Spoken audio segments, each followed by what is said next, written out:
El presidente de México se dirige a la escolta de bandera para saludar a nuestro lábaro patrio.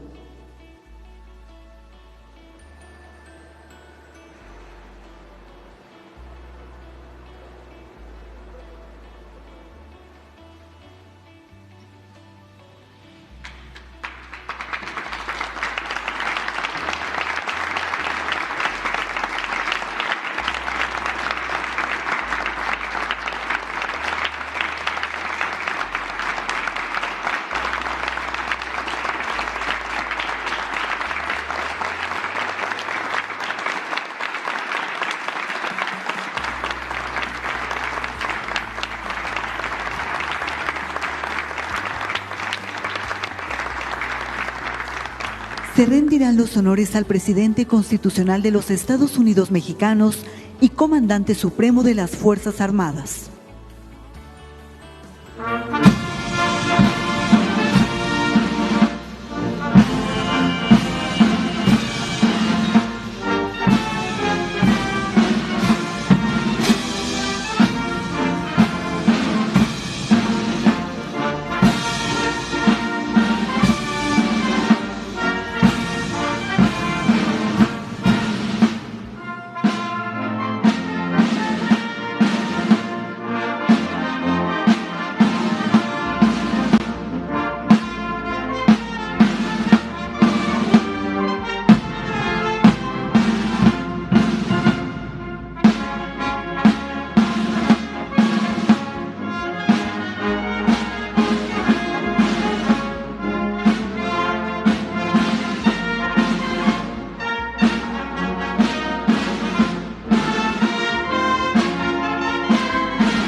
Con motivo del tercer año del triunfo histórico democrático del pueblo de México, damos la más cordial bienvenida al presidente constitucional de los Estados Unidos mexicanos, licenciado Andrés Manuel López Obrador.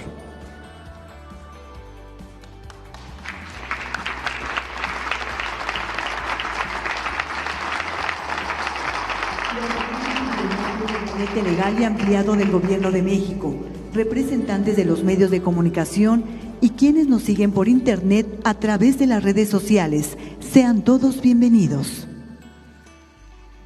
Escuchemos el mensaje que dirige el licenciado Andrés Manuel López Obrador, presidente constitucional de los Estados Unidos mexicanos.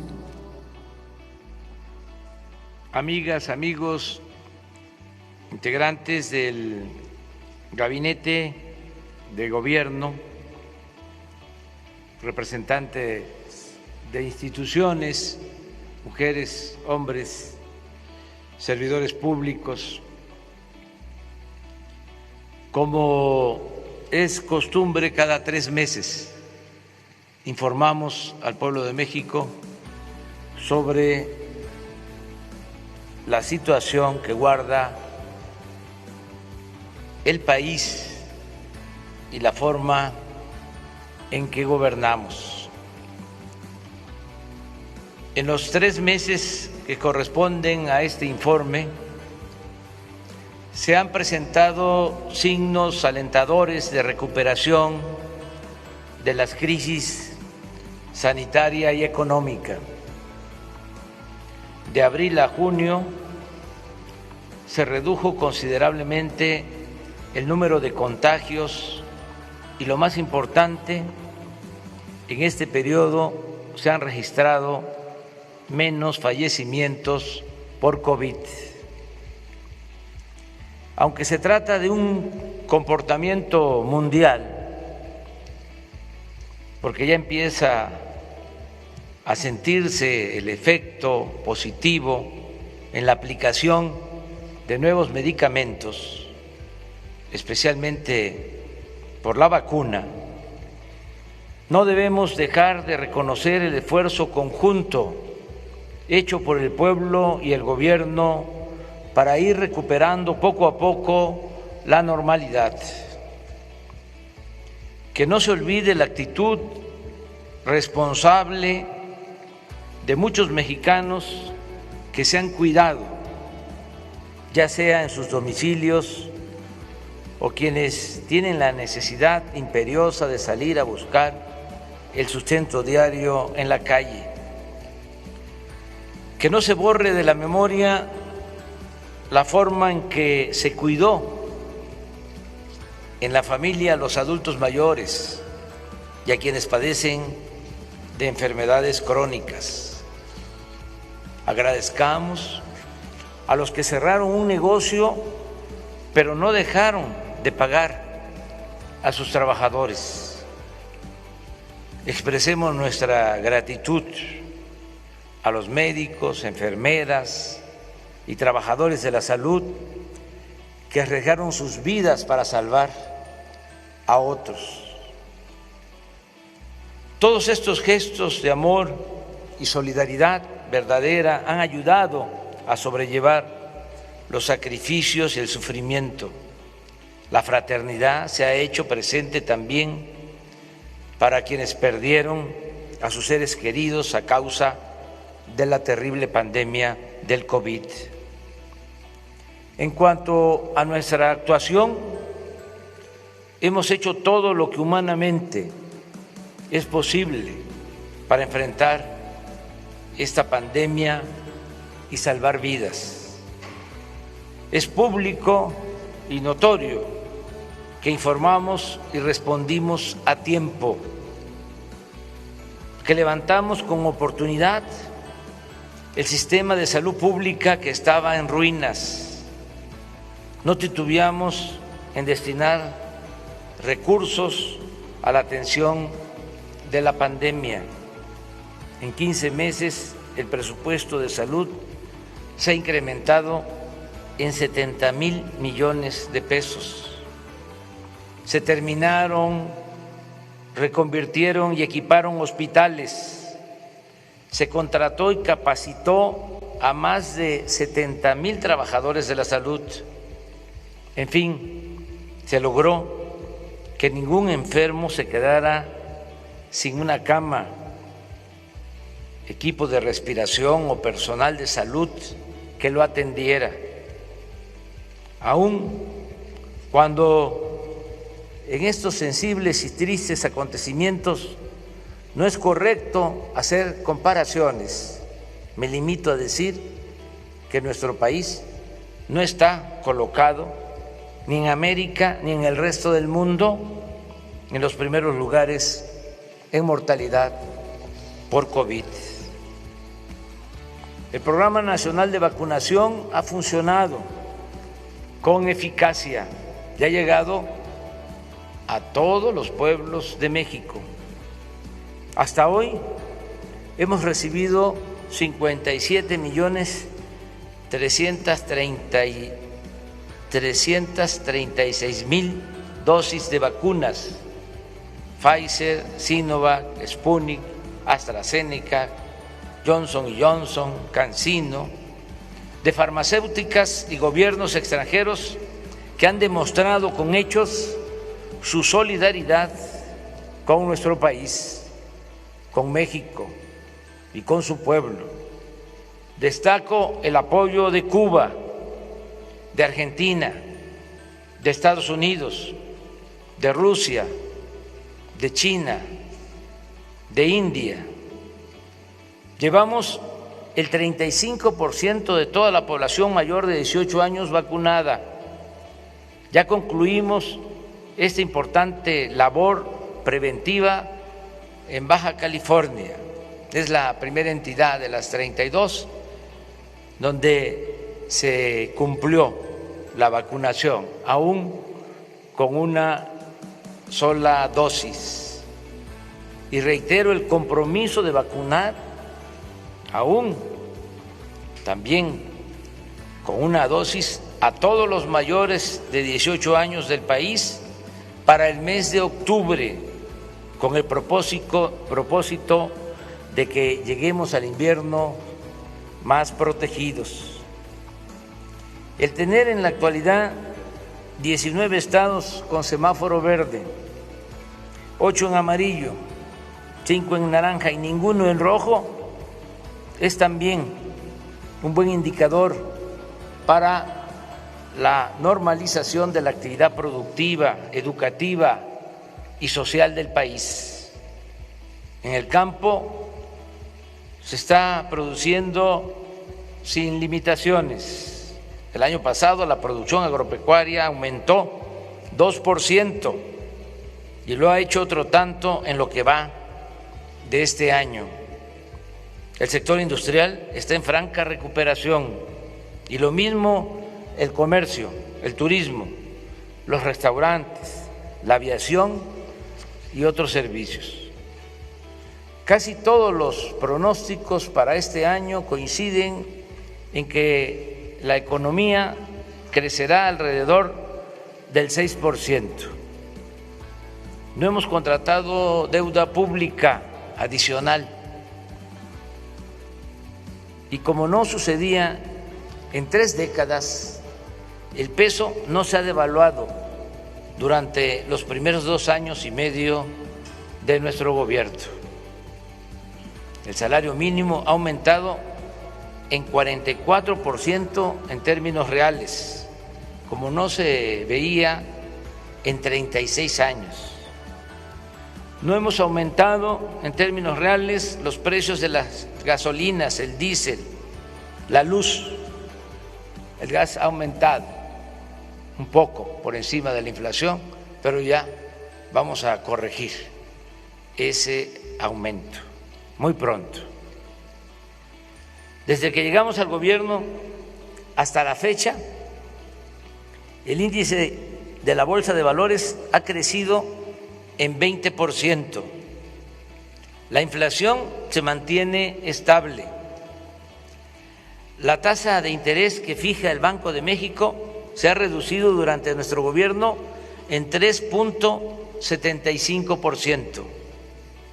Las reservas del Banco de México a finales de la administración pasada, el 30 de noviembre de 2018, eran de 173.775 millones de dólares. El día de hoy son de 192.886 millones de dólares. Casi 20.000 millones de dólares más. Han aumentado el 11%. También es satisfactorio informar que de los 20.613.000 trabajadores inscritos en el Seguro Social antes de la pandemia, se perdieron 1.395.000, pero ya hemos recuperado 957.248, de modo que solo nos faltan 438.156 para estar como antes de la crisis sanitaria. Esto lo vamos a lograr en los próximos 3 meses. Lo más importante es que la pandemia no desembocó en una crisis de consumo. Gracias a las remesas y a los apoyos de los programas de bienestar que llegan y se aplican de abajo hacia arriba, de los más pobres hacia la cúpula de la pirámide poblacional, se ha podido evitar la falta de alimentos y otros bienes de primera necesidad. Hoy precisamente anuncia el Banco de México que las remesas que llegaron al país en mayo alcanzaron la cifra récord de 4.514 millones de dólares. Gracias, gracias, gracias, muchas gracias, paisanas y paisanos.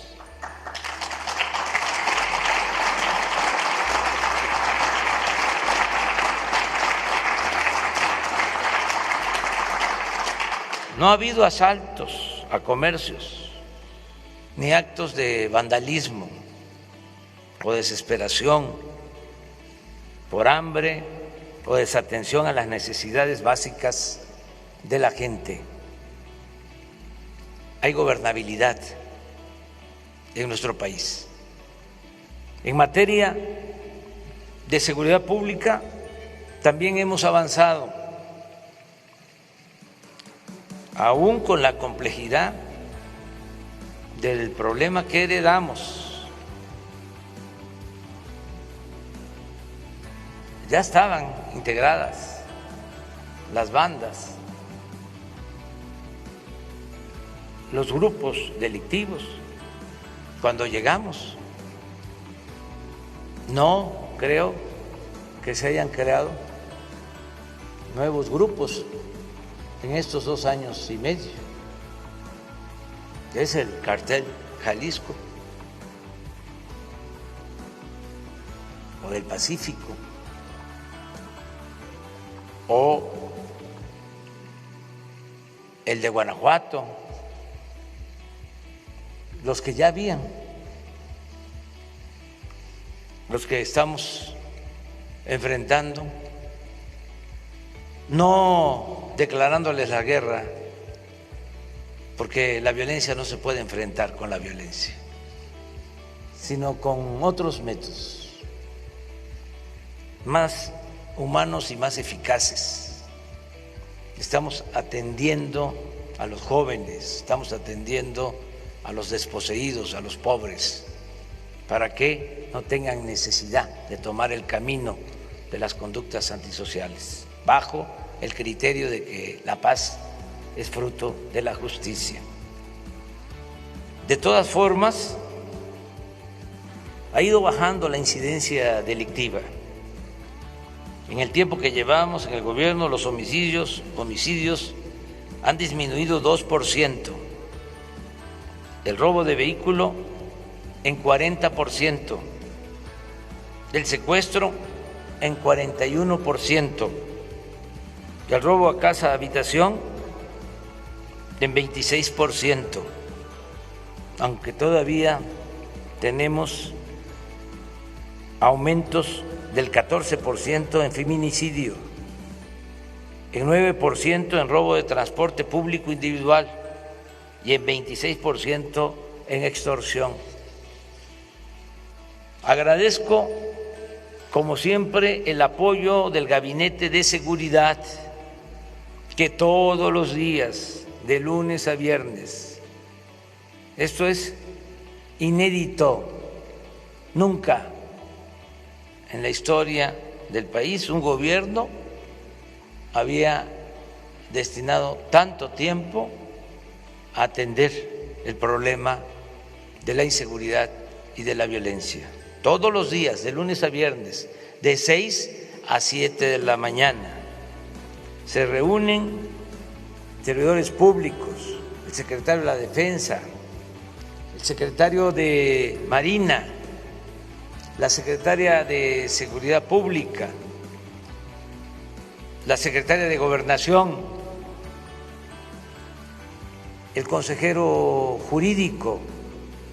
Los lunes se invita a la jefa de gobierno de la Ciudad de México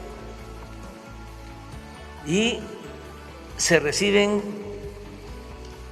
los reportes, lo que sucede en todas las regiones del país. Se toman medidas para actuar y conseguir la paz y la tranquilidad. Aquí también aprovecho para agradecer el respaldo de todos los miembros del gabinete y de las instituciones que se han comportado a la altura de las circunstancias. Es un equipo de trabajo de mujeres y de hombres que han demostrado ser auténticos servidores públicos, trabajadores, honestos y algo que es muy importante, con profundas convicciones sociales. Aún con la crisis de la pandemia y de la economía,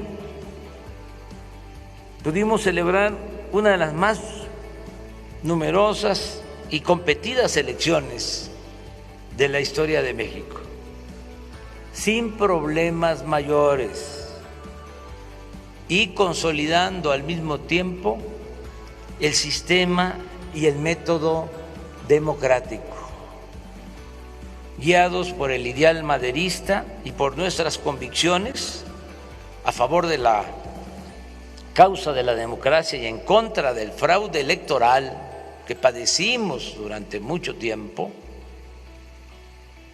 Ya estando en el gobierno, nos comprometimos a que el presupuesto no se utilizaría para beneficiar a ningún candidato y a ningún partido.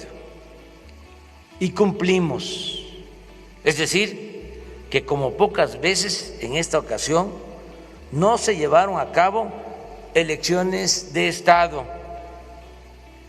No dejó de haber la vergonzosa compra de voto con dinero, tarjetas o entrega de despensas, pero no fue determinante, como sucedía en tiempos pasados.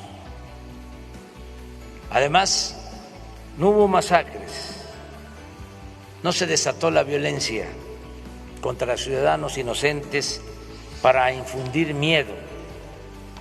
En Guerrero, por ejemplo, ningún candidato sufrió agresiones y casi lo mismo aconteció en la mayoría de los estados. El día 6 de junio se abrieron 162,538 casillas, el 99.98% de lo programado, y solo 32 casillas no fueron instaladas por el ambiente de violencia en algunos lugares de 7 municipios del país. La participación ciudadana para una elección intermedia no estuvo mal. Votó el 52% de los 93 millones de empadronados. Y algo muy importante, a pesar de que como en todas las elecciones se calientan los ánimos, en esta ocasión no hubo protestas postelectorales por acusaciones de fraude. No se registró ninguna manifestación significativa en las calles o en las plazas de la República. Se han garantizado libertades plenas, sin la represión política, mediática o policíaca de otros tiempos. En cuanto a los resultados, considero necesario analizar el hecho de que a causa de la transformación que estamos aplicando, se terminó de integrar un bloque conservador abiertamente opuesto al gobierno que represento y a las políticas públicas que llevamos a la práctica. Por eso trato el asunto en este informe, porque no hay duda de que este bloque conservador se constituyó para enfrentarnos, para detener el proceso de transformación que está en marcha. En primer término, señalo que este grupo reaccionario siempre será respetado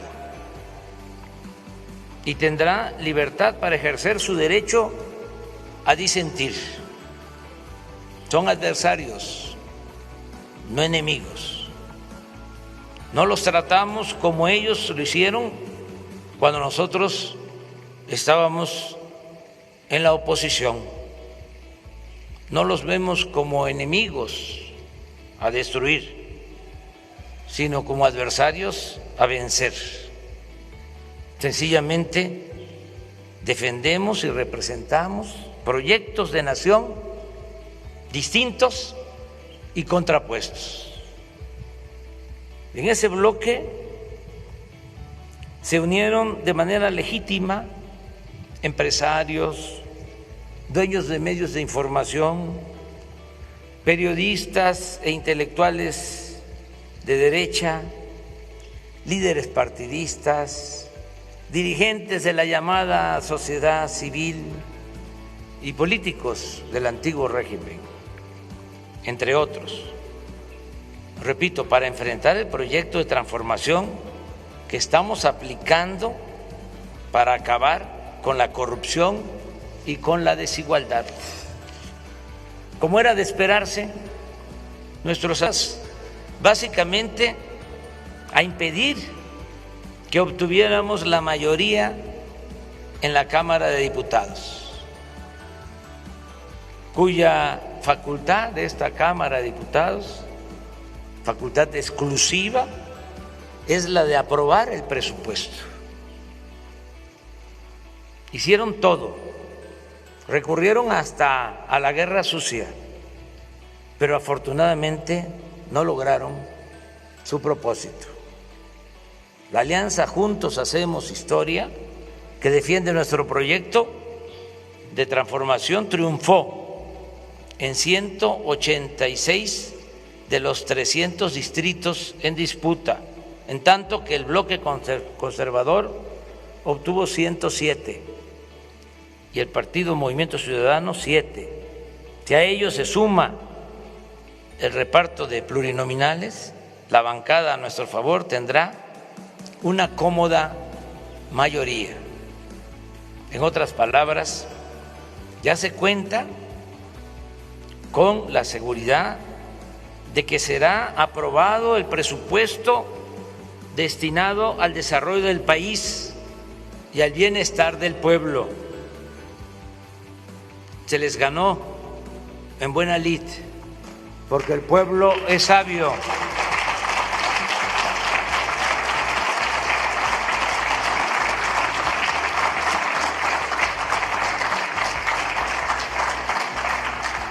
No podrán detener las ayudas destinadas a los pobres,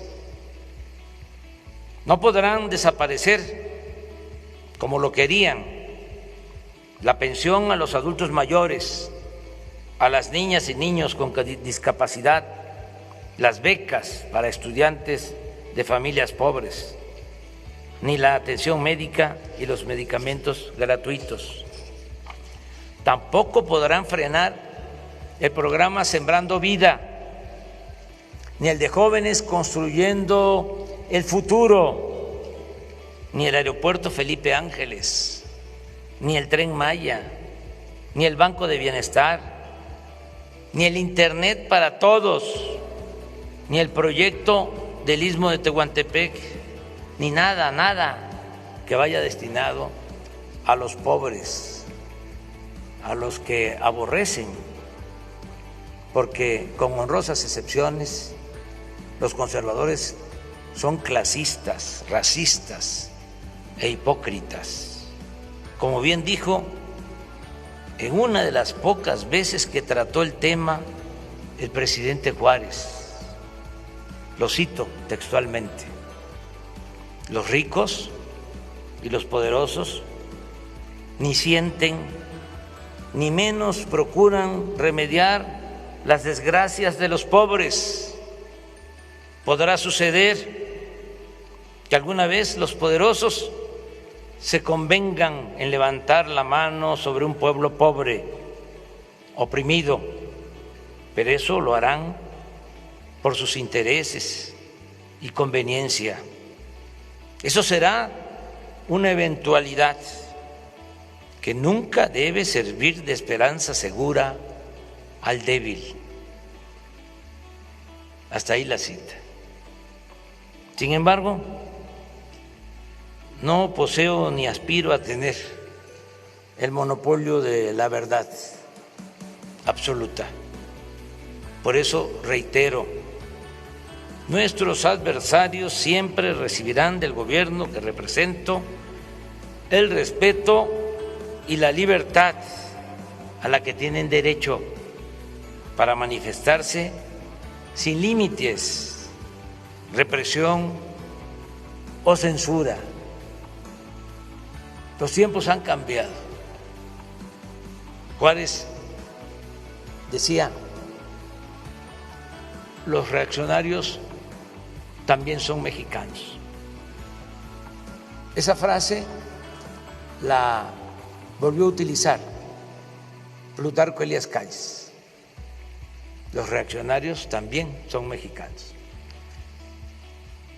No me gusta esa frase, con tanto que admiro al presidente Juárez. Son ahora otras circunstancias, por eso no podría decir lo mismo. Claro que son mexicanos y que tienen todos los derechos a participar, porque nosotros aspiramos a establecer en México una auténtica, una verdadera democracia, no una dictadura, no una tiranía. No queremos excluir a nadie. Este país lo tenemos que ir construyendo a pesar de la diversidad, con el respeto a las libertades y con la participación de todas y de todos los mexicanos. Amigas y amigos, hoy cumplimos 3 años del triunfo histórico de nuestro movimiento y aún recuerdo cuando el 1 de diciembre de 2018, en el camino a la Cámara de Diputados para tomar posesión de la presidencia de la República, se nos acercó al automóvil un joven en bicicleta y me gritó: no nos vayas a fallar. Creo, pasado el tiempo, no haber defraudado la esperanza de ese joven ni de quienes votaron por mí hace 3 años. Posiblemente haya quienes imaginaron que sería de otra forma. Los que han llegado a la conclusión, en ejercicio de su libertad y de su criterio, que no comparten mis ideas y que no les gusta mi estilo de gobierno, mi estilo de gobernar. Pero nadie en honor a la verdad podrá decir que no he cumplido con mi compromiso de desterrar la corrupción y destinar mi imaginación, experiencia y trabajo en beneficio del pueblo y de la nación. Los logros están a la vista.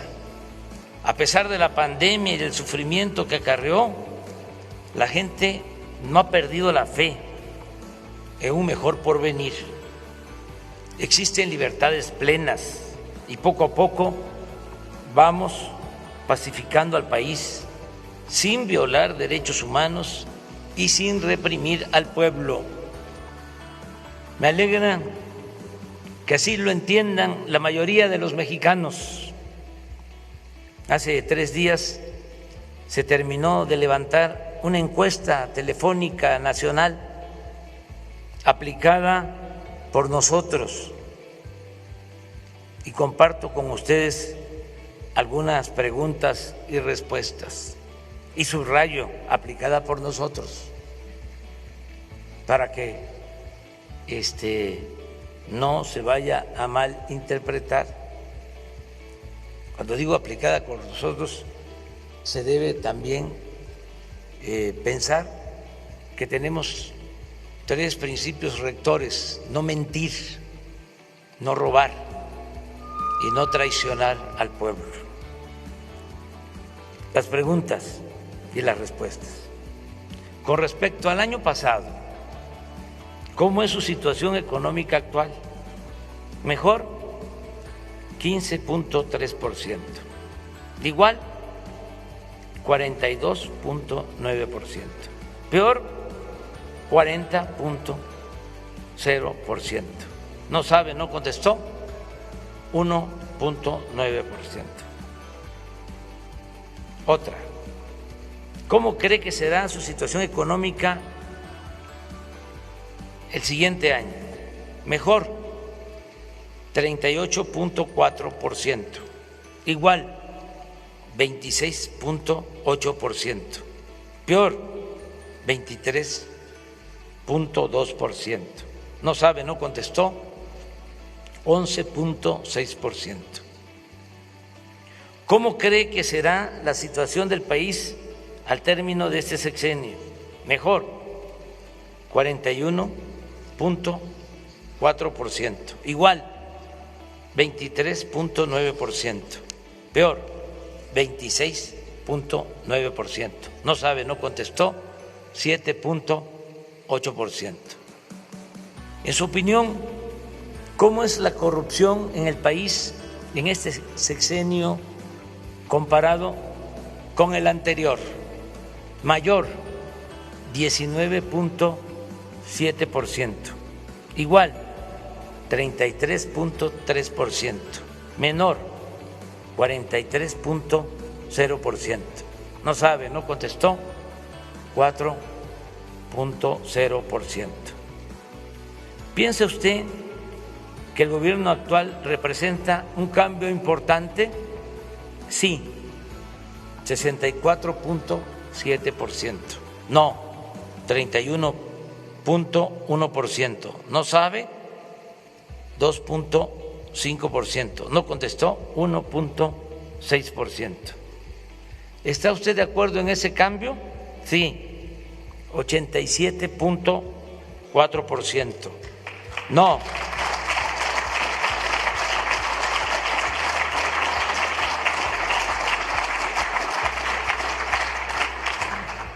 9.6%. No sabe, 1.6%. No contestó, 1.4%. En una escala del 0 al 10, donde 0 significa que lo hace muy mal y 10 muy bien, ¿qué calificación le daría al presidente de la República? 6.7 en promedio. La revocación de mandato propone que si el pueblo no está satisfecho con la forma de gobierno del presidente en turno, se puede votar para que renuncie antes de terminar su sexenio. Si hoy fuera la consulta para valorar el trabajo del presidente, ¿usted votaría porque renuncie o que termine su sexenio? Porque continúe, 72.4%.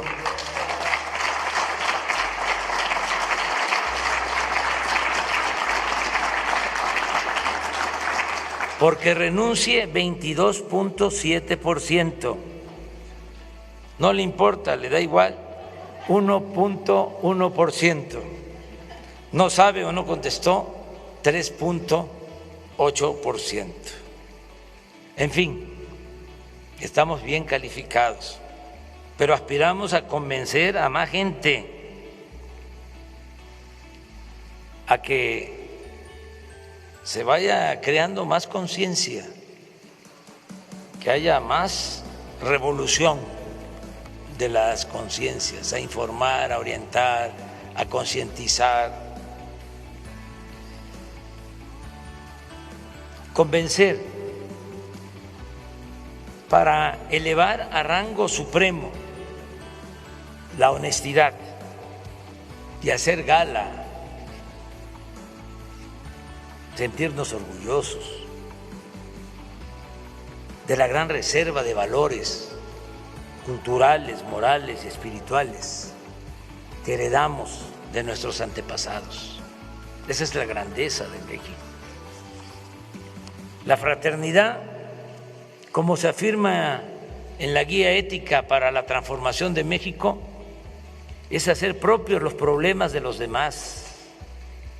La fraternidad es el compromiso activo y afectivo, pero respetuoso en la búsqueda de soluciones a problemas de los demás. idealmente debe ser la guía de la acción social de estados, gobiernos, instituciones, sociedades e individuos a fin de superar o aliviar el sufrimiento, la carencia y la indefensión de millones de personas.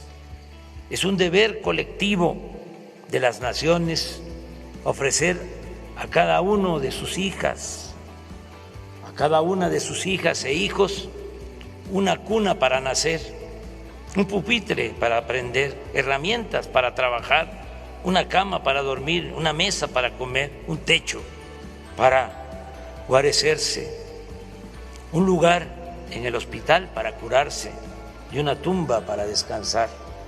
¿Y cuál es la recompensa que obtendremos por dedicar el tiempo, todo el tiempo que sea posible, a esta noble tarea?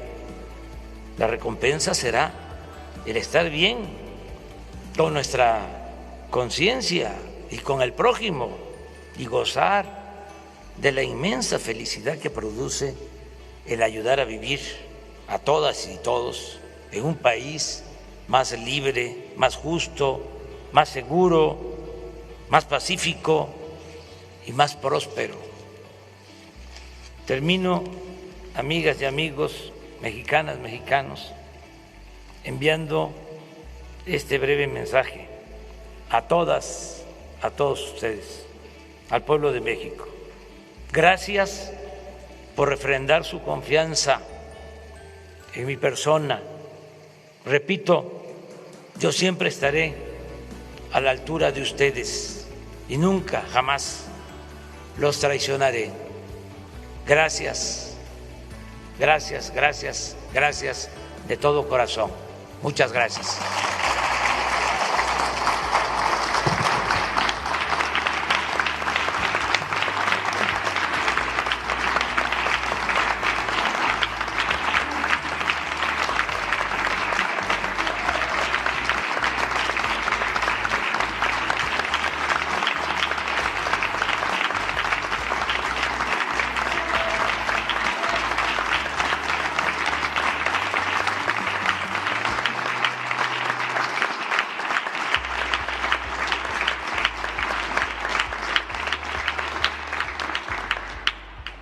Se rendirán los honores al presidente constitucional de los Estados Unidos mexicanos.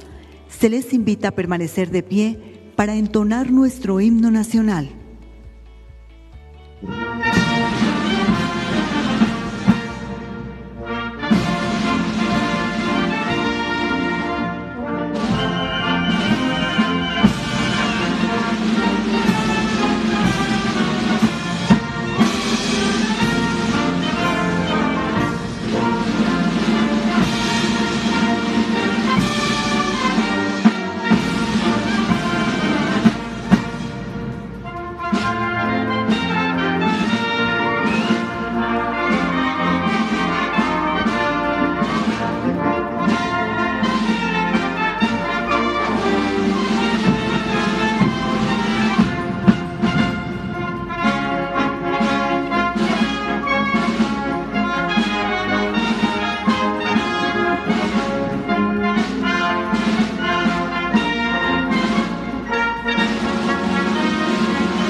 El presidente de la República se dirige a la escolta de bandera para despedirse de nuestro lábaro patrio.